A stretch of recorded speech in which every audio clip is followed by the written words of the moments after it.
I was flying at 38,000 feet, somewhere over the Rockies, middle of the night, the kind of smooth cruise where the autopilot is doing most of the work, and the cockpit is almost peaceful, just the soft hum of the engines and the glow of the instrument panels. Then suddenly, the hum disappeared. Not slowly, not fading out, just gone. For half a second, my brain didn't even process it because that sound is always there. It's like the background heartbeat of the airplane. When it stops, something inside you immediately knows something is very wrong. Then the cockpit exploded with alarms. The master warning started screaming. Red and amber lights lit up the panel like a Christmas tree. The stick shaker kicked in, and the control column started vibrating violently in my hands. At the same time, I saw it on the engine displays. N1 dropping. N2 dropping. Fuel flow, 0. Both engines, gone. I said it before I even realized I was talking. "Chen, wake up!" But Chen was already moving. He grabbed the quick reference handbook while I disconnected the autopilot and stabilized the aircraft. Without thrust, the nose started to drop immediately. Airspeed started bleeding away and the stall warning kept shaking the controls like the airplane was yelling at us to do something. I pushed the nose down slightly to keep the speed alive, because now we weren't flying a jet anymore. We were flying a glider, a 200,000-pound glider. Chen opened the checklist. Dual engine failure. We never run it from memory. Doesn't matter how many times you've practiced, you read every step. Finger on the page. APU start.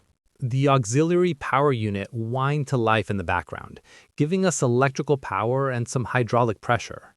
Fuel control switches, checked. Crossfeed, open. Ignition, continuous. Engine relight attempt.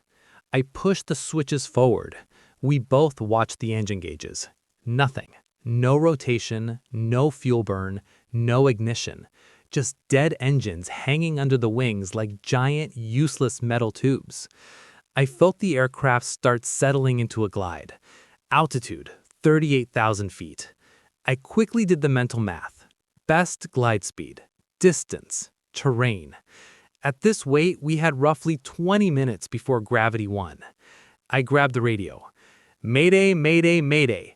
Horizon 412 Heavy, dual engine failure, flight level 380, 211 souls on board, requesting immediate vectors to nearest suitable airport." The response from Denver Center came back instantly. You can always hear the difference when a controller hears the word Mayday. The voice stays professional, but there's an urgency under it. "Horizon 412 Heavy, Denver Center, nearest airport Grand Junction. Distance 47 miles. Runway 22 available." 47 miles. That was close, but still not guaranteed. Chen contacted the cabin crew while I focused on flying the glide. "Cabin crew, this is the cockpit. Prepare the cabin immediately." Behind us, 200 passengers had no idea what had just happened.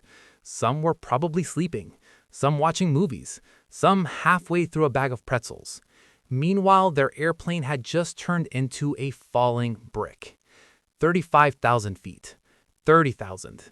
The Machis were sliding under us like dark giants in the moonlight. Mountains are the worst place to lose engines. Now we tried another relight. Sometimes engines can restart if you get airflow spinning the turbines again. "Relight attempt 2, Chen said.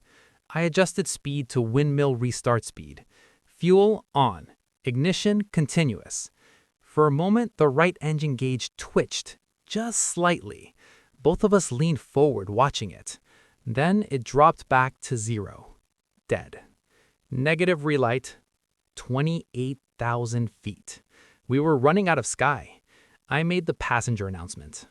"Ladies and gentlemen, this is your captain speaking. We're experiencing a mechanical issue and will be landing shortly in Grand Junction. Please follow all crew instructions."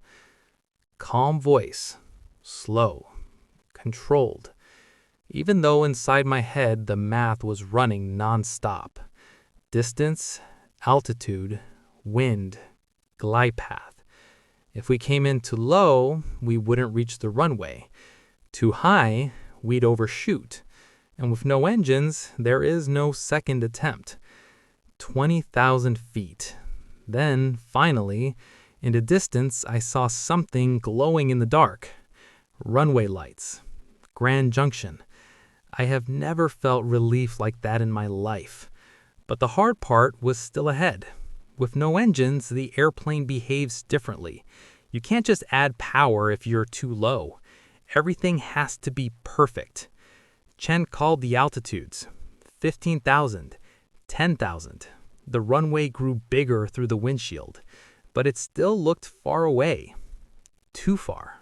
We lowered the landing gear early to increase drag and control the descent rate. Hydraulics groaned as the gear locked into place. Now we were committed. 8,000 feet. 5,000. The runway was rushing toward us now. Fast. Very fast. Speed high, Chen said. I see it. I adjusted the glide slightly. 4,000. 3,000. At this point, the aircraft felt heavy, like gravity was pulling twice as hard. 2,000 feet. The ground started rising up quickly. Chen's voice became faster. 1,000. 500. The landing lights were blinding now. 300 feet. 200. I pulled back gently on the control column. The aircraft flared just above the runway. The landing gear slammed into the pavement, hard. The entire aircraft shook violently. Without engines, there was no reverse thrust, so I stood on the brakes. The anti-skid system chattered as the tire screamed against the asphalt. The plane kept rolling, still fast, too fast. The end of the runway lights were getting closer. Chen was watching the distance markers. 2,000 remaining. The brakes were glowing hot now. The deceleration finally started to bite. The speed dropped, 120 knots. Then finally, the aircraft rolled to a stop, 400 feet before the end of the runway.